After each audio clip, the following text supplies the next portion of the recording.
My name is Jordan Palin. I'm an 8th degree black belt. Our style is a mixture of Kajikimbo, Taekwondo, as well as the Philippine martial arts.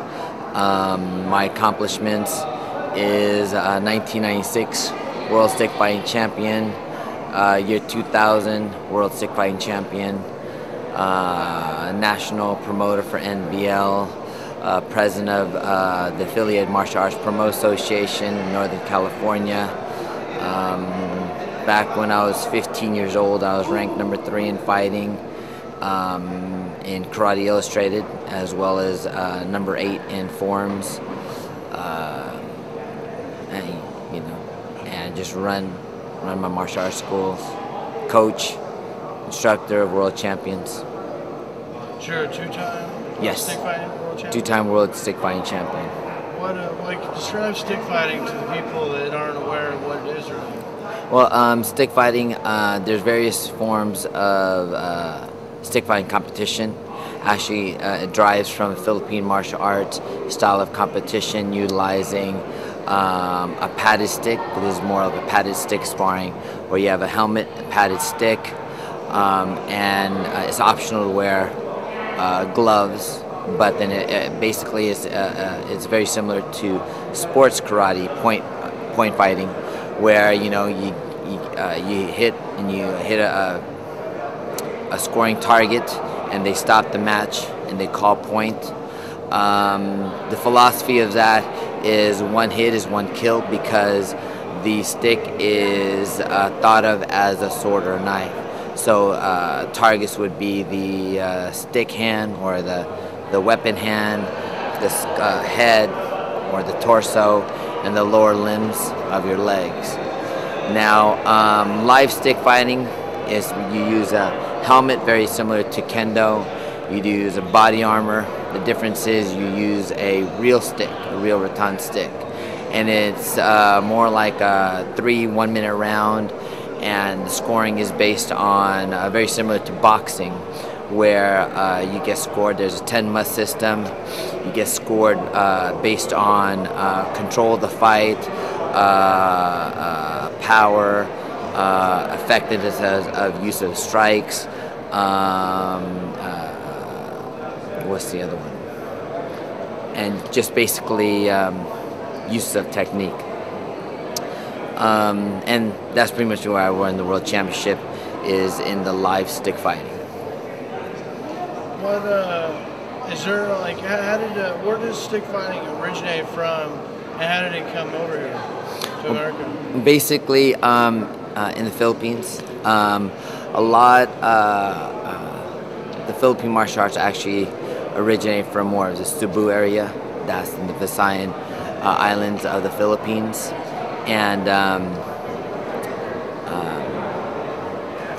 I believe the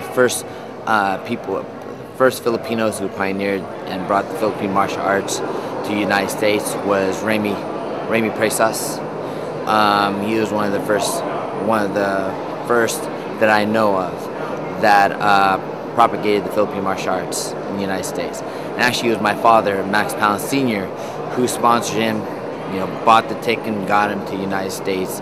And this was when I was like 5 years old, when he actually brought Professor Remy Presas to the United States. They did seminars with the Oakland Police Department and various agencies in the Bay Area. So was he your instructor? Yeah, my instructor was my dad, and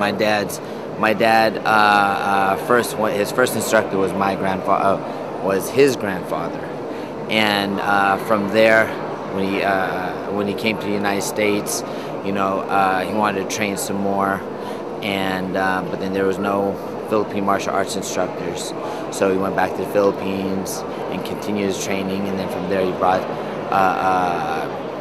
Professor Remy Presas to the United States. Is there anything going on in the Philippines where it's actually they're using swords and not sticks? Well, the style of Kali, they really emphasize the use of swords or knives compared to Arnis or Eskrima. Kali focuses more utilizing and training as though the sticks were knives. Eskrima and Arnis, they use blades also, but their main emphasis again is with the rattan sticks. Like, what's the most serious injury you've gotten from a stick fight? Oh man, probably dislocated pinky. That's it. You know, if you're padded up and if you know how to fight right, you shouldn't really get injured. You should be. So did you ever do like the non-padded stick fight? That was there's another kind of stick fighting called more of the extreme stick fighting, where you have your helmet. Pads are optional, and basically, you know, in the extreme stick fighting, you could kick and punch and whatever goes.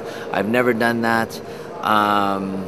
When I was younger, I might have been interested in doing that, but you know, especially, you know, I run a school, I have a family, you know, injuries. I have to be very conscious about getting injured. So, and you know, maybe I won't get injured again if I fight correctly. But you know, being a little older, I'm a little more hesitant about competing and such, because there's no real rules. You know, I like to compete where there's defined rules, and you know, and I choose not to do it. How long does it take to become an 8th degree black belt, and like what was the most challenging aspect of that for you? I think for me, you know,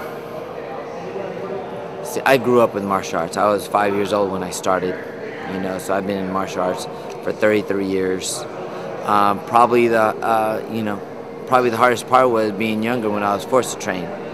Otherwise, you know, when I got to about 11, 12, I really honed my skills, and I really started enjoying training.